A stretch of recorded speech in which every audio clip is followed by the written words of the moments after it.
the pipe bombs that were placed during the January 6th situation. Now, these were pipe bombs that were not. Let's go through the background of this, because it's been many years. Many of you may not remember this. They were planted at the RNC, DNC headquarters. Correct. Never proven who did it, though there's footage.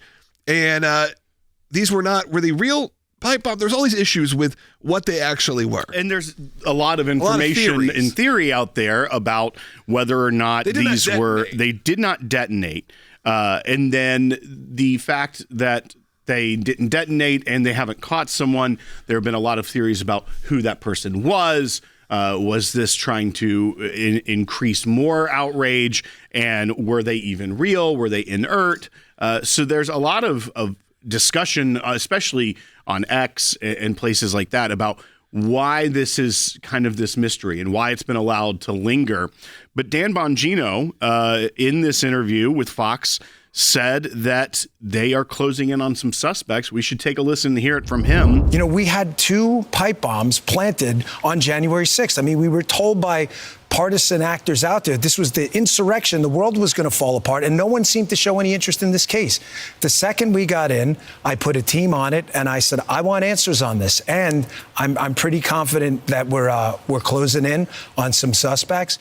I feel like this was a forgotten part of this entire. I mean, I had been thinking about this in years. So when he reopened this and now says they think that they are closing in on suspects after just a few weeks of it being open, I think that is something that should be, it should be looked at to see why was it closed in the first place if it was so theoretically easy, if you will.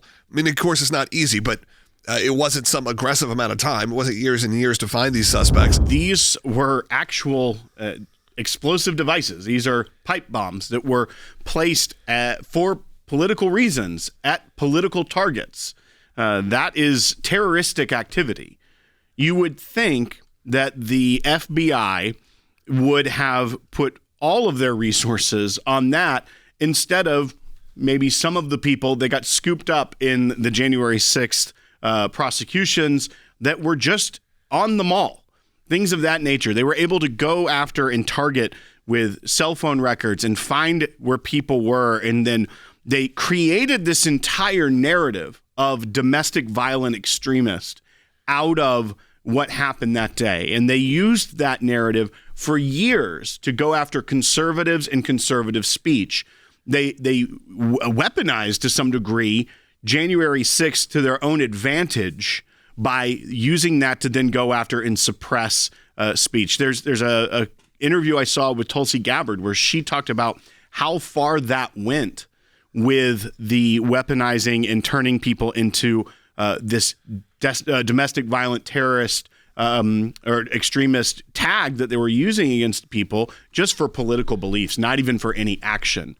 So when you think about how far they took that line, someone that was there in D.C. on January 6th and placed bombs, that didn't seem to fit their narrative for some reason. And I think that's why it opened so many questions to so many people, including Dan Bongino. This was something he, in his broadcasting capacity, was very focused on because to him, it didn't pass the smell test.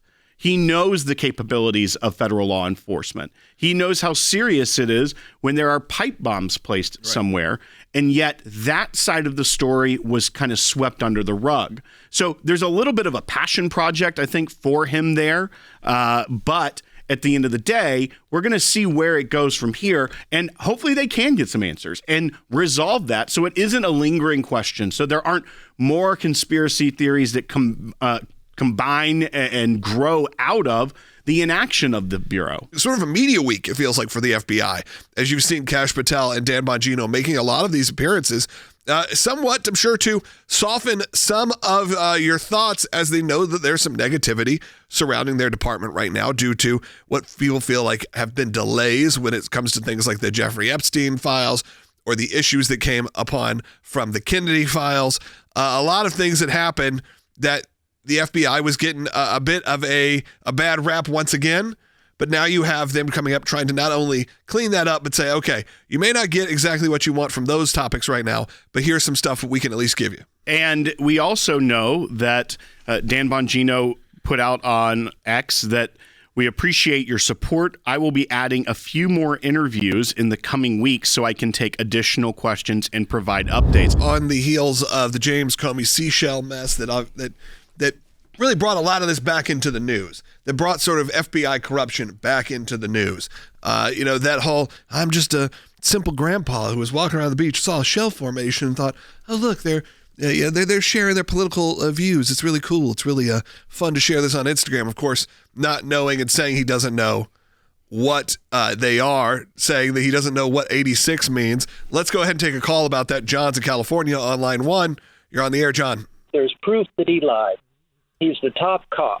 The 1086 code is a police code. Like 10-4 is acknowledge, 10-9 is location. No, 10-9 is come back, 10-20 is location, 10-100 is bathroom, 1086 is death.